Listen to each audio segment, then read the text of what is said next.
Assalamualaikum warahmatullahi wabarakatuh. Perkenalkan, nama saya Muhammad Askar Nurjagat. Dan saya Angki Fatur Rahman. Di sini kami akan menjelaskan tentang mengevaluasi file server. 1. Pengenalan file server. Pengertian file server. File server adalah perangkat atau server yang menyediakan tempat penyediaan file dan memungkinkan pengguna di jaringan untuk mengakses, mengunggah, dan mengunduh file. Fungsi file server memusatkan penyimpanan file untuk memudahkan akses, berbagi, dan manajemen file antara pengguna dalam jaringan.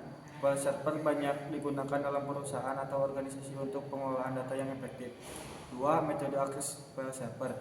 SMB Server Mesh Block. Protokol utama untuk berbagi file di jaringan Windows, digunakan oleh sistem operasi Windows dan dapat diakses juga dari Linux. NFS Network File System. Protokol berbagi file yang umum digunakan pada jaringan berbasis Linux atau Unix. FTP File Transfer Protocol. Protokol untuk transfer file yang memungkinkan pengguna mengunggah dan mengunduh file dari file server. WebDAV Web Basis Database Annotating and Provisioning. Protokol untuk berbagi file melalui HTTP memungkinkan pengguna mengakses file server melalui browser atau klien tertentu. 3. Evaluasi kinerja file server.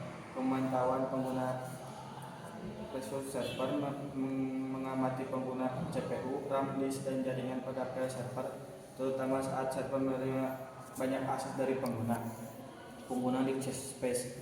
Mengevaluasi kepastian penyimpanan file server, memantau direktori yang banyak memakan ruang, serta menetapkan batasan kuota bagi pengguna atau departemen untuk menghindari kehabisan disk space. Monitoring bandwidth dan lens, melihat berapa banyak bandwidth yang digunakan untuk transfer file dan apakah ada masalah delay yang menghambat akses. Evaluasi atau disk, memantau performa baca atau tulis disk menggunakan tools seperti ISOTAT di Linux atau Visual Monitoring di Windows, terutama jika server melayani banyak pengguna sekaligus. 4.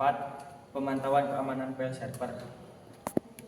Manajemen akses dan hak pengguna, mengkonfigurasi hak akses pengguna dan grup sesuai kebutuhan, misalnya izin baca read only atau penuh read pada direktori tertentu.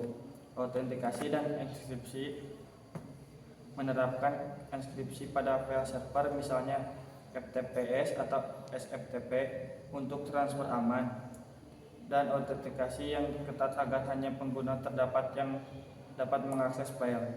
Audit log aktivitas, mencatat aktivitas pengguna di file server untuk memantau perubahan akses pengguna dan penghapus file. Log ini membantu dalam melacak tindakan yang mencurigakan atau perubahan yang tidak sah. Perlindungan dari malware dan malware, menjalankan perangkat lunak, antivirus, dan anti-malware pada file server untuk melindungi data dari serangan malware dan malware yang bisa mengidentifikasi file di jaringan. 5. Troubleshooting file server. Masalah koneksi jaringan.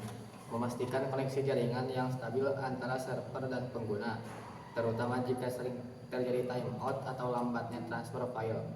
Pemecahan masalah izin akses. Jika pengguna mengalami kendala dalam mengakses file tertentu, perlu diperiksa konfigurasi izin pada direktori atau file dan memastikan pengguna atau grup memiliki hak akses yang benar. Pemeriksaan kapasitas yang penyimpanan.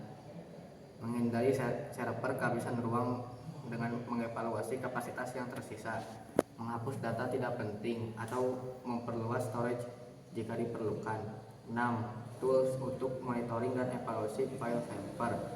Nagios dan Zabbix.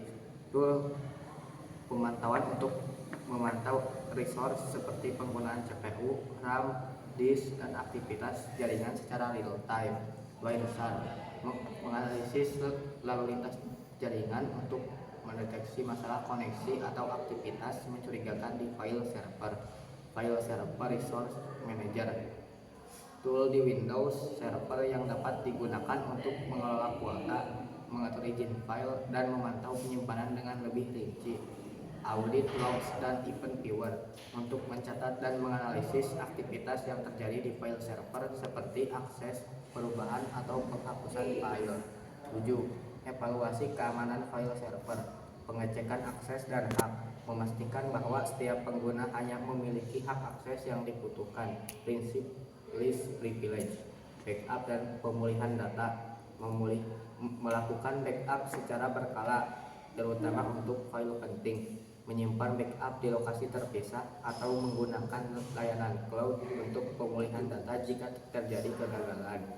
Proteksi dari pengguna anonim, menghindari akses publik pada file server dan membatasi akses hanya untuk pengguna yang diotorisasi. Pembaruan dan patch keamanan, menjaga file server tetap up to date dengan pembaruan keamanan untuk mencegah eksploitasi oleh pihak tidak bertanggung jawab. Sekian presentasi dari kami tentang Evaluasi file server. Mohon maaf bila banyak kekurangan. Wassalamualaikum warahmatullahi wabarakatuh. Well, bye.